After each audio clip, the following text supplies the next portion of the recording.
Okay, I'm here to show you how I jar/can my albacore. First off, let's start with what we use.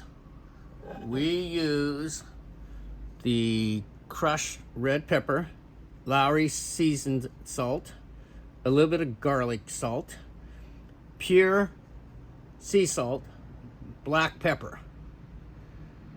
I mix that in a mixture over here. I'll show you in a little bit. We also use minced garlic, Japanese toasted sesame oil, and extra virgin olive oil. And I use the vinegar for sanitizing purposes. Now, there's a certain sequence I do that I've tried over the years that seems to work the best. First off, you take your olive oil and you put a little on the bottom of a jar.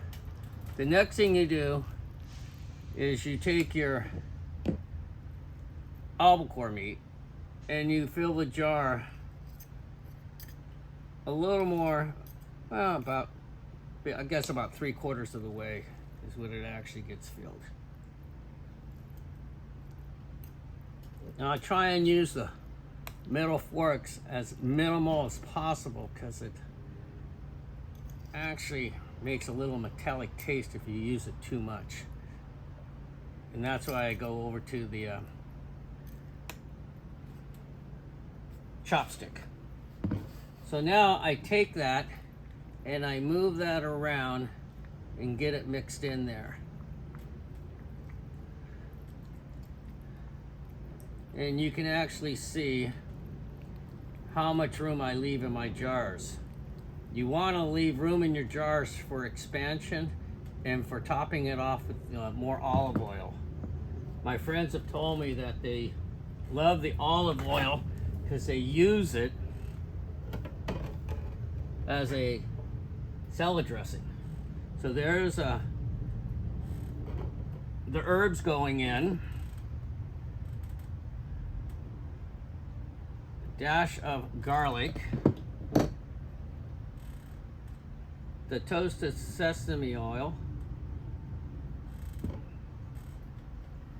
Now I put in a little more olive oil on top. And now I go and I try and get all the bubbles out of the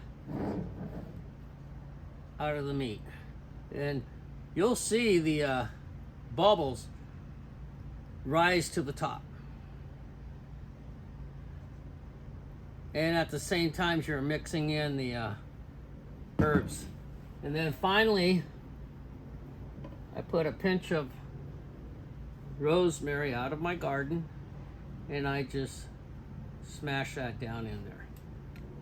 Now, I take the top, and this cloth has been saturated with vinegar, and I go all the way around the rubber gasket and then all the way around the top. And that's just to ensure that everything is killed that could cause any kind of problem.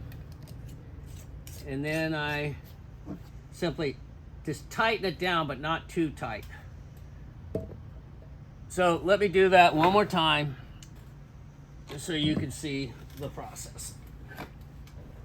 Once again, pour a little bit of oil in the bottom.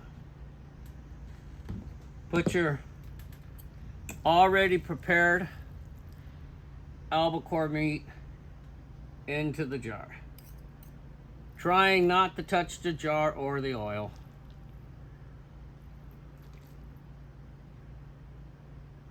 That's why I use 2 forks.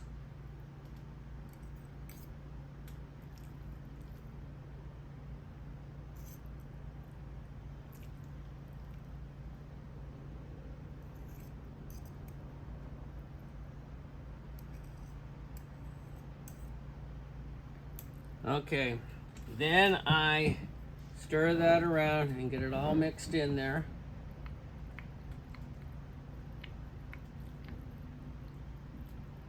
You can see that getting stirred around. And you can see how much room I'm leaving in the top there. These are 1/2 pint jars. Seem to be the right size. Not too big, not too small. Can get a couple of servings out of it. The spices. Some garlic. Toasted sesame. Top it off with a little more oil. Go ahead and mix that and get the bubbles out one last time.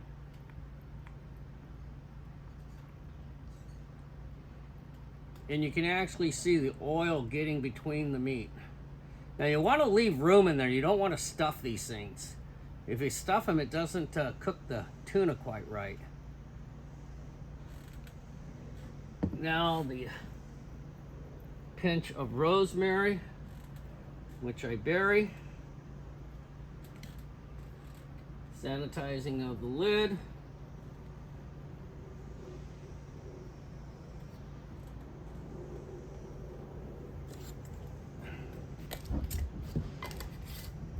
And the band. There you go.